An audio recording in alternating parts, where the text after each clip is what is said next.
भाभी ब्याह कर आई थी तो मुश्किल से 15 बरस की होगी। बड़वार भी तो पूरी नहीं हुई थी। भैया की सूरत से ऐसी लरजती थी जैसे कसाई से बकरी, मगर साल भर के अंदर ही वो जैसे मुहबंद कली से खिलकर फूल बन गई। आंखों में हिरनों जैसी वहशत दूर होकर गरूर और शरारत भर गई।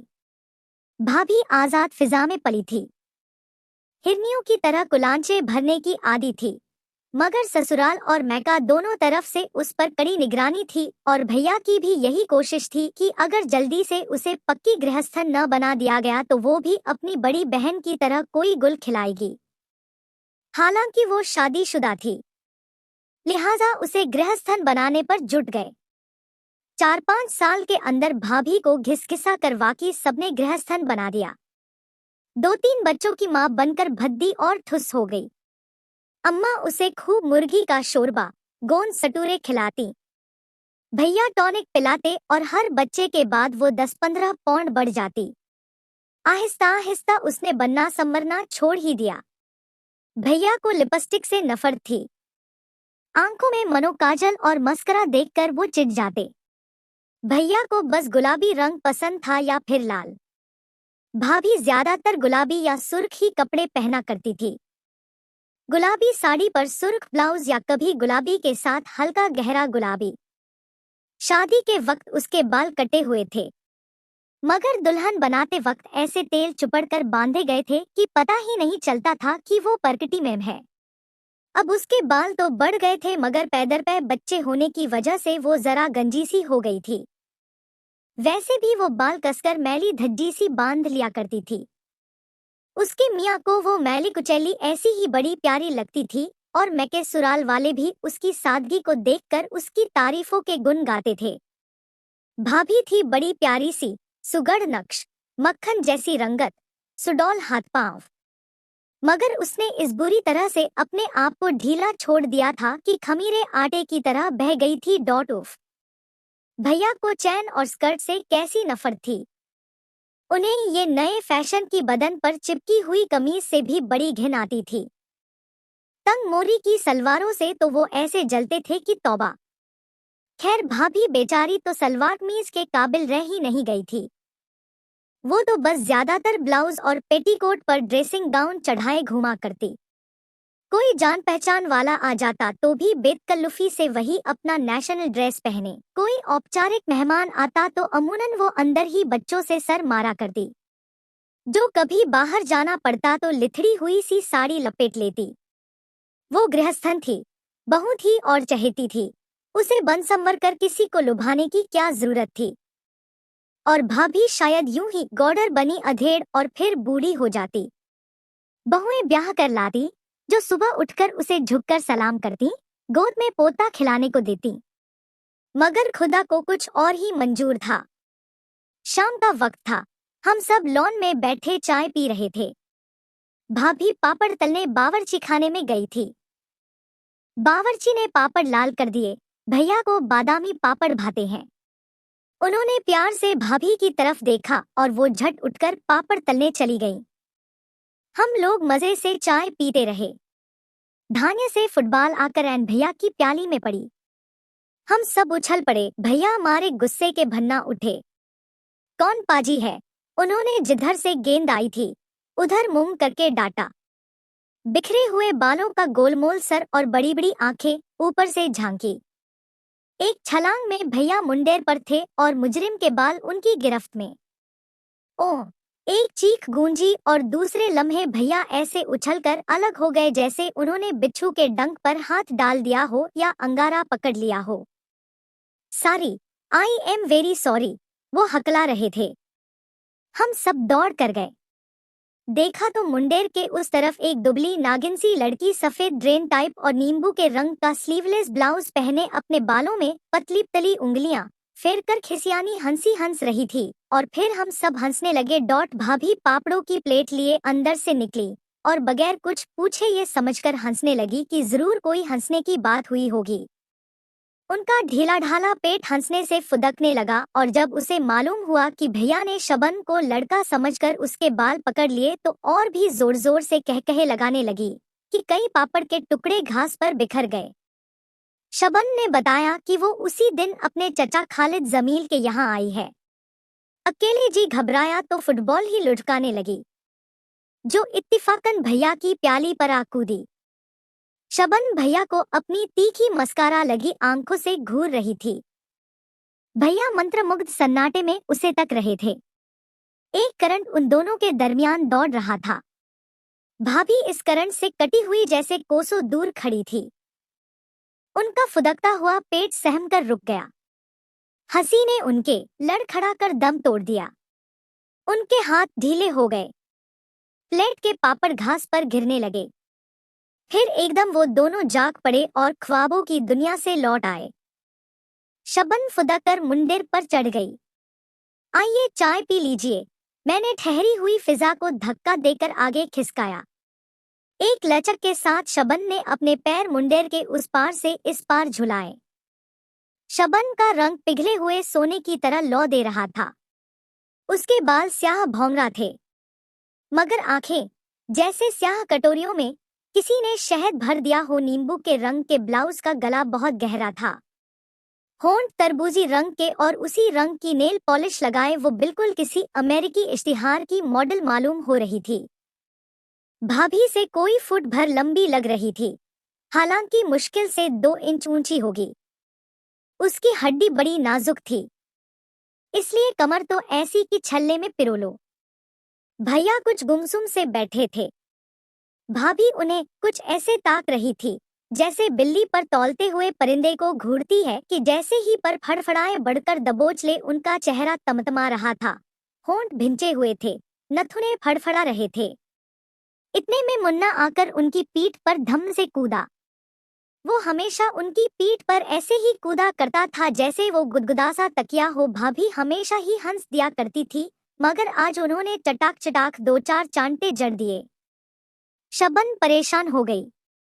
अरे अरे अरे रोकिए ना, उसने भैया का हाथ छूकर कहा। बड़ी गुस्सावर है आपकी मम्मी, उसने मेरी तरफ मुंह फेर कर कहा। इंट्रोडक्शन कराना हमारी सोसाइटी में बहुत कम हुआ करता है, और फिर भाभी का किसी से इंट्रोडक्शन कराना अजीब सा लगता था। वो तो सूरत से ही घर की बहू लगती थी। शबन की बात पर हम सब कहकहा मारकर हंस पड़े। भाभी मुन्ने का हाथ पकड़कर घसीटती हुई अंदर चल दी। अरे ये तो हमारी भाभी हैं, मैंने भाभी को धम्म जाते हुए देखकर कहा। भाभी? शबन हैरतज़दा होकर बोली। इनकी भैया की बीवी। ओह, उसने संजीदगी से अपनी नजरें झुका ली। मैं समझी, उसने बात अधूरी छोड़ दी। भाभी की उम्र 23 साल है, मैंने वजाहत स्पष्टता की। मगर डोंट बी सिली, शबन हंसी। भैया भी उठकर चल दिए। खुदा की कसम। ओह, जहालत नहीं, भाभी ने मार्टेज से 15 साल की उम्र में सीनियर कैम्ब्रिज किया था। तुम्हारा मतलब है ये मुझसे 3 साल छोटी है? मैं तब तो कति छोटी है। उफ, और मैं समझी वो तुम्हारी मम्मी है। दरअसल मेरी आंखें कमजोर हैं, मगर मुझे ऐनक से नफरत है। बुरा लगा होगा उन्हें? नहीं, भाभी को कुछ बुरा नहीं लगता। चा बेचारी। कौन कौन भाभी? न जाने मैंने क्यों कहा। भैया अपनी बीवी पर जान देते हैं, सफिया ने बतौर वकील कहा। बेचारी की बहुत बचपन में शादी कर दी गई होगी। 25-26 साल के थे, मगर मुझे तो मालूम भी न था कि 20वीं सदी में बगैर देखे शादियां होती हैं। शबन ने हिकारत से मुस्कुराकर कहा। तुम्हारा हर अंदाजा गलत निकल रहा है। भैया ने भाभी को देखकर बेहद पसंद कर लिया था, तब शादी हुई थी। मगर जब वो कमल के फूल जैसी नाजुक और हसीन थी। फिर ये क्या हो गया शादी के बाद? होता क्या? भाभी अपने घर की मल्लिका है, बच्चों की मल्लिका है, कोई फिल्म एक्ट्रेस तो है नहीं। दूसरे भैया को सूखी मारी लड़कियों से घिन आती है। मैंने जानकर शबन को चोट दी, पर वो बेवकूफ न थी।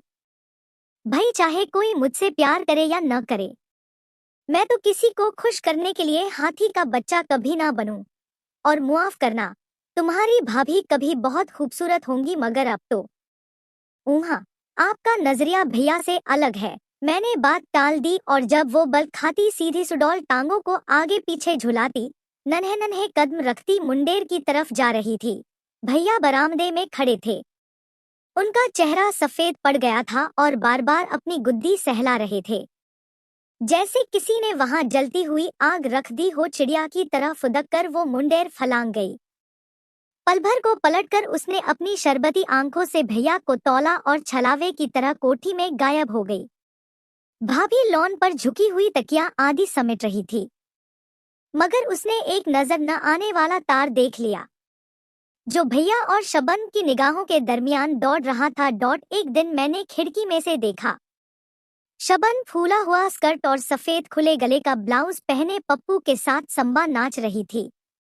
उसका नन्हा सा पिकनीज कुत्ता टांगों में उलझ रहा था। वो ऊंचे ऊंचे कहकहे लगा रही थी। उसकी सुडौल सांवली टांगे हरी घास पर थिरक रही थी। काले रेशमी बाल हवा में छलक रहे थे। 5 साल का पप्पू बंदर की तरह फुदक रहा था, मगर वो नशीली नागिन की तरह लहरा रही थी। उसने नाचते नाचते नाक पर अंगूठा रखकर मुझे मैंने भी जवाब में घूंसा दिखा दिया, मगर फौरन ही मुझे उसकी निगाहों का पीछा करके मालूम हुआ कि ये इशारा वो मेरी तरफ नहीं कर रही थी। भैया बरामदे में अहमकों की तरह खड़े गुद्दी सहला रहे थे और वो उन्हें मुंह चिढ़ाकर जला रही थी। उसकी कमर में बल पड़ रहे थे, कूल्हे मटक रहे थे, बाहें थरथरा रही थी, होंठ एक दूसरे से जुदा लरज रहे थे। उसने सांप की तरह लब से जुबान निकालकर अपने होंठों को चाटा। भैया की आंखें चमक रही थी और वो खड़े दांत निकाल रहे थे। मेरा दिल धक से रह गया। भाभी गोदाम में अनाज तुलवाकर बावर्ची को दे रही थी।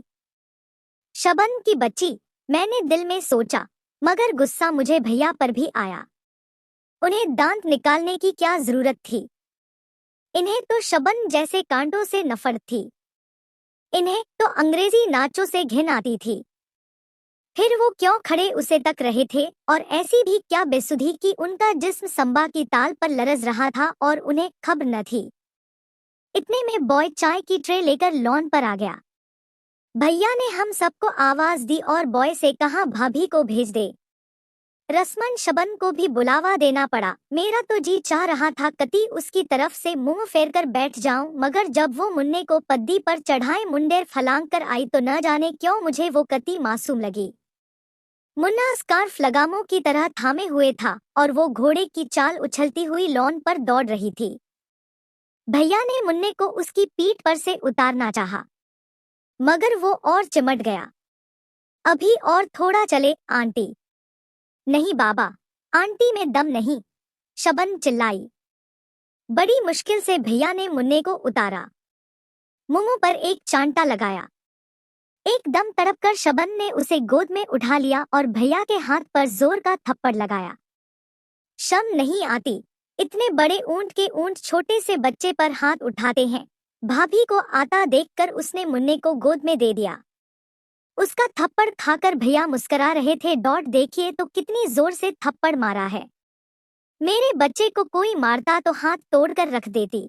उसने शरबत की कटोरियों में जहर घोलकर भैया को देखा। और फिर हंस रहे हैं भैया। दम भी है जो हाथ तोड़ोगी। भैया ने उसकी कलाई मरोड़ी। वो बल खाकर इतनी जोर से चीखी कि भैया ने कांप कर उसे छोड़ दिया और वो हंसते हंसते जमीन पर लौट गई। चाय के दरमियान भी शबन का चलती रही। वो बिल्कुल कमसिन छोकरियों की तरह चुहले कर रही थी। भाभी गुमसुम बैठी थी। आप समझे होंगे शबन के वजूद से डरकर उन्होंने अपनी तरफ तवज्जो देनी शुरू कर दी होगी। जी कती नहीं, वो तो पहले से भी ज्यादा मैली रहने लगी, पहले से भी ज्यादा खाती। हम सब तो हंस ज्यादा रहे थे, मगर वो सर झुकाए निहायत तन्मयता से केक उड़ाने में मसरूफ थी। चटनी लगा भजिए निगल रही थी।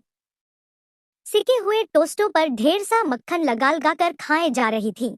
भैया और शबन को देख देख कर हम सभी परेशान थे और शायद भाभी भी फिक्रमंद होंगी, लेकिन अपनी परेशानी को वो मुर्गन खानों में दफन कर रही थी।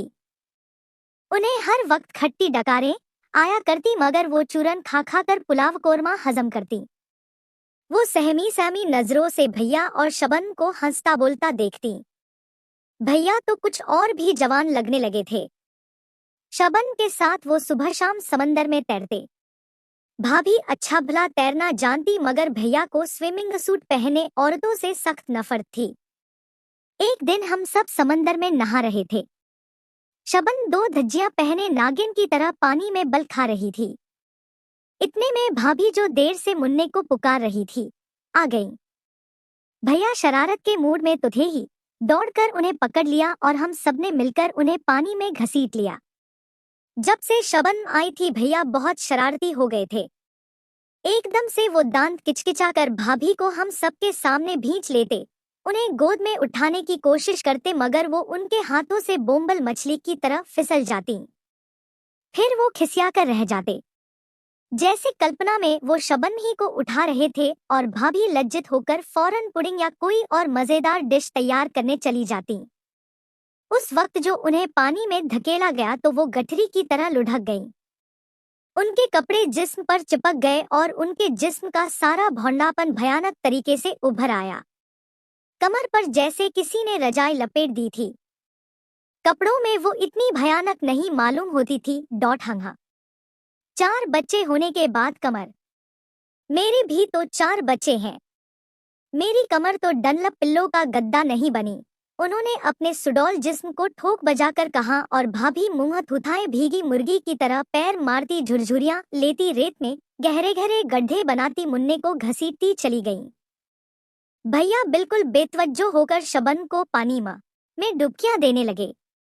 जब नहाकर आए तो भाभी सर झुकाए खूबानियों के मुरब्बे पर क्रीम की तह जमा रही थी। उनके होंठ सफेद हो रहे थे और आंखें सुर्ख थी। गटारचे की गुड़िया जैसे मोटे मोटे गाल और सूजे हुए मालूम हो रहे थे।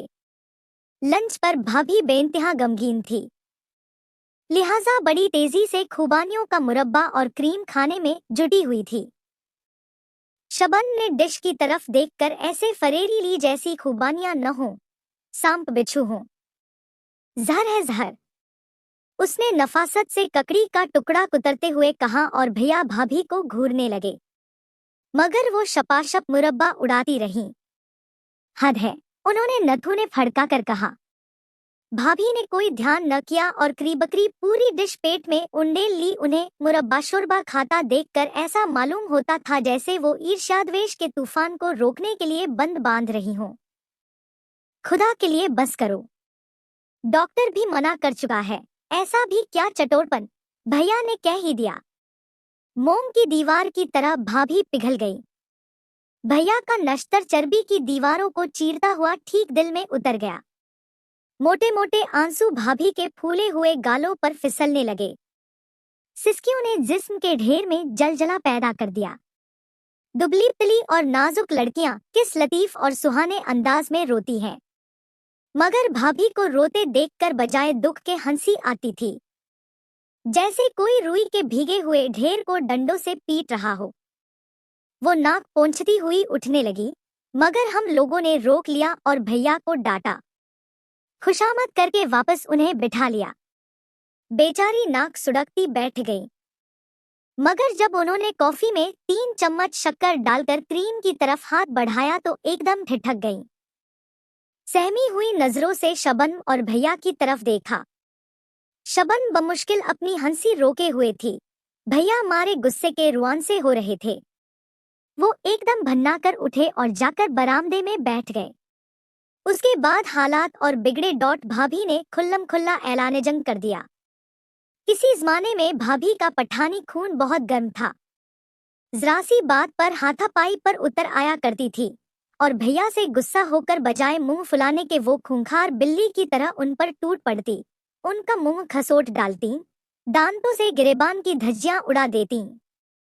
फिर भैया उन्हें अपनी बाहों में भींचकर बेबस कर देते और वो उनके सीने से लगकर प्यार हुई चिड़िया की तरह फूट फूट कर रोने लगती।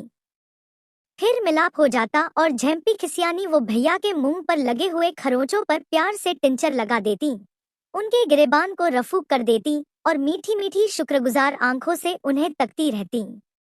ये तब की बात है जब भाभी हल्की फुल्की तीतरी की तरह तर्रार थी। लड़ती हुई छोटी सी पश्चिमी बिल्ली मालूम होती थी। भैया को उन पर गुस्सा आने की बजाय और शिद्दत से प्यार आता। मगर जब उन पर गोश्त ने जिहाद बोल दिया, वो बहुत ठंडी पड़ गई थी। उन्हें अव्वल तो गुस्सा ही न आता और अगर आता भी तो फौरन इधर उधर काम में लगकर भूल जाती। उस दिन उन्होंने अपने भारी भरकम डीलडॉल को भूलकर भैया पर हमला कर दिया। भैया सिर्फ उनके बोझ से धक्का खाकर दीवार से जा चिपके। रुई के गट्ठर को यूं लुढ़कते देखकर उन्हें सख्त घिन आई। न गुस्सा हुए न बिगड़े, शशलमदा उदास सर झुकाए कमरे से निकल भागे। भाभी वहीं पसरकर रोने लगी। बात और बढ़ी और एक दिन भैया के साले आकर भाभी को ले गए। तुफैल भाभी के चचाजाद भाई थे। भैया उस वक्त शबन के साथ क्रिकेट का मैच देखने गए हुए थे। तुफैल ने शाम तक उनका इंतजार किया। वो न आए तो मजबूरन भाभी और बच्चों का सामान तैयार किया। जाने से पहले भैया घड़ी भर को खड़े खड़े आए। दिल्ली के मकान मैंने इनके मेहर में दिए, उन्होंने रुखाई से तुफैल से कहा। मेहर? भाभी थर थर कांपने लगी। हाँ, तलाक के कागजात वकील के जरिए पहुंच जाएंगे। मगर तलाक तलाक का क्या जिक्र है, इसी में बेहतरी है। मगर बच्चे, ये चाहे तो उन्हें ले जाएं, वरना मैंने बोर्डिंग में इंतजाम कर लिया है। एक चीख मारकर भाभी भैया पर झपटी, मगर उन्हें खसोटने की हिम्मत न हुई, सहमकर ठिठक गईं। और फिर भाभी ने अपने नारीत्व की पूरी तरह बेआबरूई करवा डाली। वो भैया के पैरों पर लौट गईं, नाक तक रगड़ डाली। तुम उससे शादी कर लो, मैं कुछ न कहूंगी, मगर खुदा के लिए मुझे तलाक न दो, मैं यूं ही जिंदगी गुजार दूंगी, मुझे कोई शिकायत न होगी। मगर भैया ने नफरत से भाभी के थुलथुल करते जिस्म को देखा और मुंह मोड़ लिया। मैं तलाक दे चुका, अब क्या हो सकता है? मगर भाभी को कौन समझाता? वो बिलबिलाए चली गई। बेवकूफ! तुफैल ने एक ही झटके में भाभी को जमीन से उठा लिया। गधी कहीं की, चल उठ! और वो उसे घसीटते हुए ले गए। क्या दर्दनाक समा था। फूट फूट कर रोने में हम भाभी का साथ दे रहे थे। अम्मा खामोश एक का मुंह तक रही थी। अब्बा की मौत के बाद उनकी घर में कोई हैसियत नहीं रह गई थी। भैया खुद मुख्तार थे, बल्कि हम सबके सरपरस्त थे। अम्मा उन्हें बहुत समझाकर हार चुकी थी। उन्हें इस दिन की अच्छी तरह खबर थी, मगर क्या कर सकती थी। भाभी चली गई। फिजा ऐसी खराब हो गई थी कि भैया और शबन भी शादी के बाद हिल स्टेशन पर चले गए। मेरी बेगम, उन्होंने ड्रामाई अंदाज में कहा, जैसे कोई मैदान जंग में खाया हुआ जख्म किसी को दिखा रहा हो। रक्कासा स्तब्ध रह गई, जैसे उनकी जीवन संगिनी को नहीं, खुद उनकी लाश को खून में लथपथ देख लिया हो। वो भयभीत होकर शबन को घूरने लगी। फिर उसने अपने कलेजे की सारी ममता अपनी आंखों में समोकर भैया की तरफ देखा। उसकी एक नजर में लाखों अफसाने पोशीदा थे। उफ, ये हिंदुस्तान जहां जहालत से कैसी कैसी प्यारी हस्तियां रस्मों रिवाज पर कुर्बान की जाती हैं। काबिले परस्तिश हैं वो लोग और काबिल रहम भी जो ऐसी ऐसी सजाएं भुगतते हैं। मेरी शबन भाभी ने रक्कासा की निगाहों में ये सब पढ़ लिया। उसके हाथ कांपने लगे। परेशानी छुपाने के लिए उसने क्रीम का जग उठाकर रसभरियों पर उंडेल दिया और जुट गई। प्यारे भैया, हैंडसम और मजलूम, सूरज देवता की तरह हसीन और रोमांटिक, शहद भरी आंखों वाले भैया, चट्टान की तरह अटल, एक अमर शहीद का रूप सजाए बैठे मुस्करा रहे थे। एक लहर चूर चूर उनके कदमों में पड़ी दम तोड़ रही थी। दूसरी नैनवेली लचकती हुई लहर उनकी पथरीली बाहों में समाने के लिए बेचैन और बेकरार थी।